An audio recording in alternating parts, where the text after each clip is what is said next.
So in this video, I'll be ranking the Dark Souls 3 Covenant. There are 9 of them, and there has to be a worst one. And unfortunately for some people, it's going to be the Way of the Blue.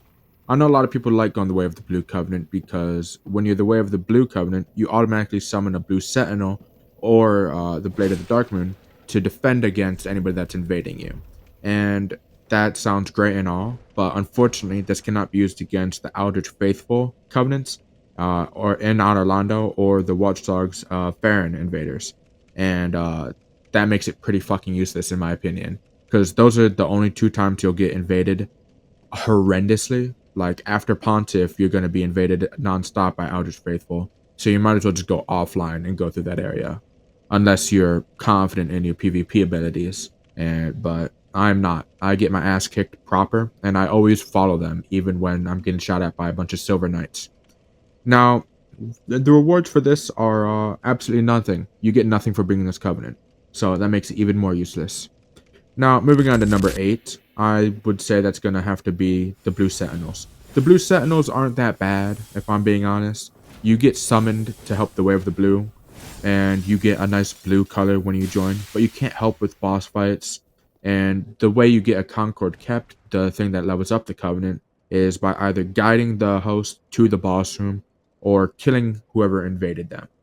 And that is all fine and dandy. So it's a nice way. It's a nice covenant if you just enjoy stopping invaders. But in that regard, it's still not that fun, unfortunately. At least not for me.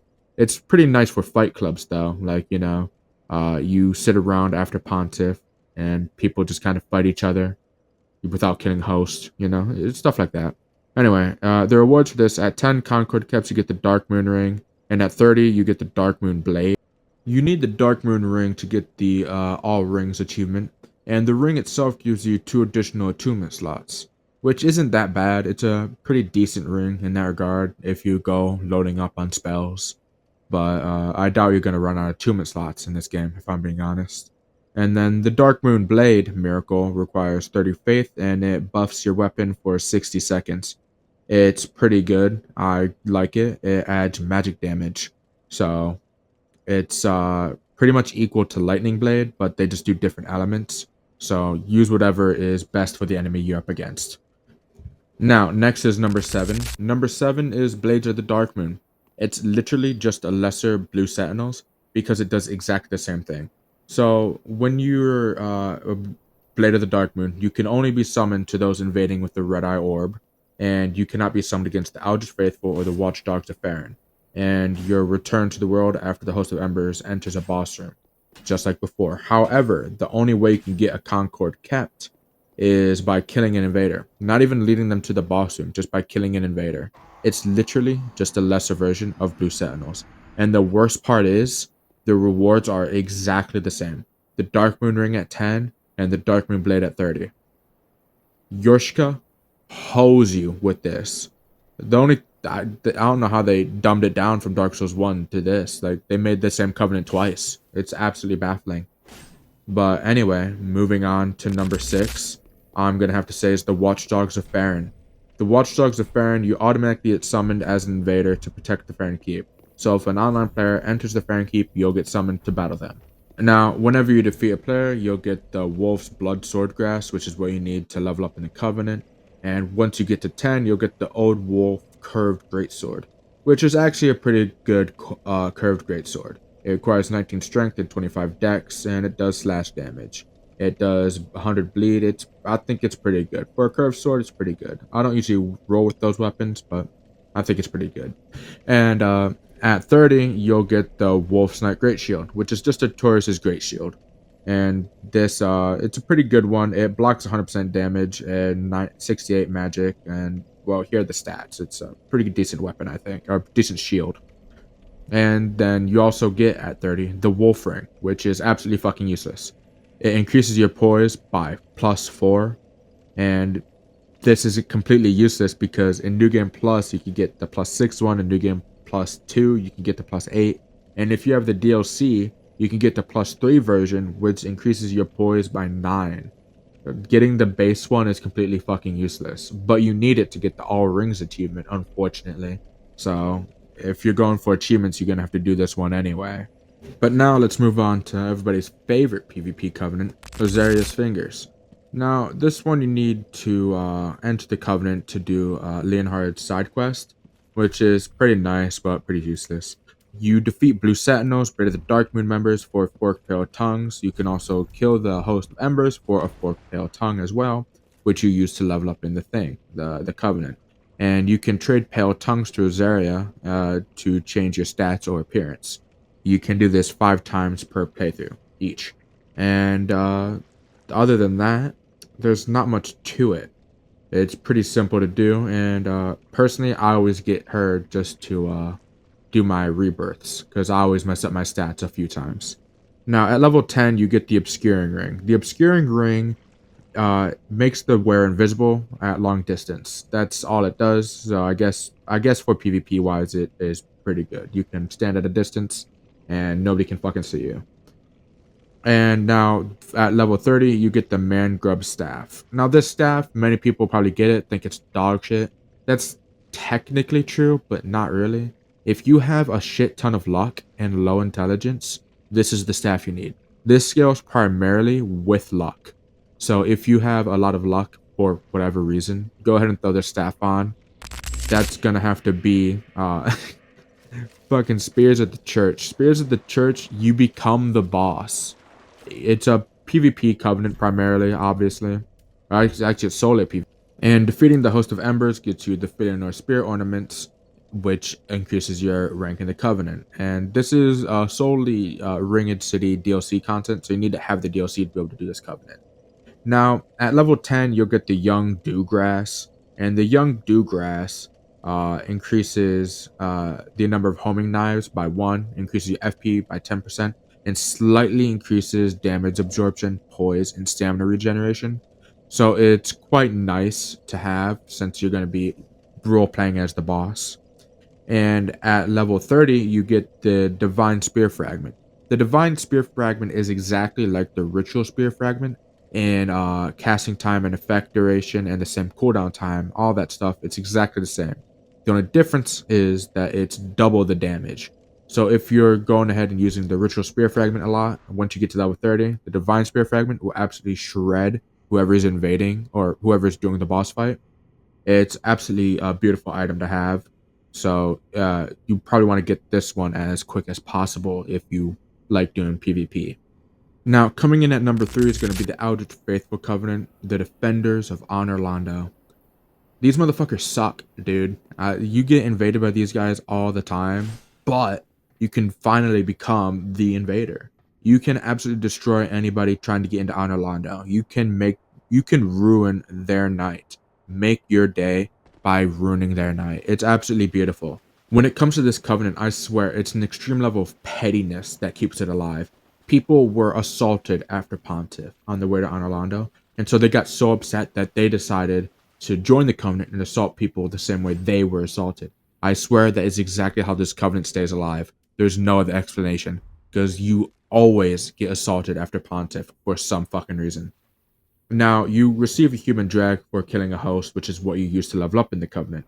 And at level 10, you get the Great Deep Soul, which is a nice little sorcery that just deals dark damage. It's a pretty nice one. I wouldn't say it's good personally. It's a nice sorcery. At level 30, you get the Archdeacon's Great Staff. This one is pretty good depending on your build. It's very situational. It's very build based. It causes the sorceries to cast to scale entirely with faith. So if you have a high amount of faith and just the amount of sorcery you need to cast that spell, this is the spell for you. Because despite its scaling with faith from this catalyst, you still need to have the intelligence requirements to cast the spell in question. But dark sorceries do not gain dual intelligence and faith scaling when cast with this catalyst. And for some reason, the Court Sorcerer's Staff, when you have 60 faith versus 60 intelligence, the Court Sorcerer's Staff still does 5% more damage. Not sure why, but it doesn't really matter. I guess, like, if you're a faith build primarily and you just want to throw out a few sorceries, this is definitely the catalyst you want to be using. Anyway, coming in at number 2 will be the Mound Maker's Covenant. The Mad Phantoms. Ooh, this one is actually one of my favorites because you get a nice purple phantom appearance when you invade another person's world, and I love purple. Anyway, you can be summoned through the white sign or the red sign. If you hit summoned through the white sign, obviously you can help the players, but you can also kill the host of embers. It's basically a betrayal covenant. And it's always fun when you get summoned and somebody doesn't know what the mound makers are, and then you can kill them and they're like, what the fuck happened? Anyway, you get rewarded with the vertebrae shackle upon killing the host. And once you get to level 10 in the Covenant, you get the Bloodlust weapon. It's a nice little katana. It deals bleed naturally. And it cannot be infused, but it can be buffed using the weapon art. And the weapon art is the Bloodlust skill, which allows you to kill yourself. Not quite literally. You stab yourself in the gut, and then you deal extra bleed. It lasts for 45 seconds, and it increases your attack power by 30% and adds 20 bleed buildup. The additional bleed buildup scales with your luck. And once you reach level 30 in this covenant, you get the Warmth Pyromancy. It uses 2 slots, and it requires 25 faith. It's hard for me to say if this is good or not, but it gives off a healing aura and it lasts 60 seconds. It heals 35 HP and bursts emitted every second, and it heals up to 2100 HP per cast. Now, the reason I say I can't say if this is good or not is because it also heals enemy creatures, including bosses. So, if you're going to use this, try not to use it in a boss room, I guess, because that would suck. I don't really use this stuff, so I've never had to deal with that. But I helped somebody and I had to deal with it when I was helping them, and it absolutely fucking sucked. But this isn't affected by the lingering Dragon Crest ring or Pyromancy rings that increase duration or anything like that. But moving on to number one, the Warriors of Sunlight. Everybody saw it coming. I said in my Dark Souls 2 ranking video that this was going to be number one. I'm pretty sure I said it in my Dark Souls 1 Covenant ranking video too. This is always going to be my number one because you get a golden summon sign and a golden aura when you help somebody. Now, you also get the Praise the Sun emote. This has been overused 1,000 times, but ignoring that, you also get 2 good items. When you get to level 10 in the Covenant, you get the Sacred Oath miracle. And the Sacred Oath increases all damage by 10%. It also grants 10 absorption to all categories. And these effects are cut in half for PvP, but it's still a really good miracle. And it does cast for both you and your ally next to you. So it is a great miracle. But this does not stack with Oath of Sunlight, which is a weapon miracle that is practically the same thing, but just a little bit better. But this miracle can be increased with Lingering Dragon Crest, and it does stack with most buffs, including Deep Protection, just not Oath of Sunlight. And its buff range is increased by the Sacred Charm of Felinor, but just get your friends right next to each other and you're all golden. Now, the next one is also something everybody loves. At level 30, you get the Great Lightning Spear. It's a great miracle. You get to throw lightning at people. Who doesn't love that? If you say you don't, you're lying to me and you disgust me. Now, this one is it takes a little more than a second to cast, so try not to cast it too close to somebody. But it's a great spell. It's a great spell. It, this might be cope. It's probably copium right now.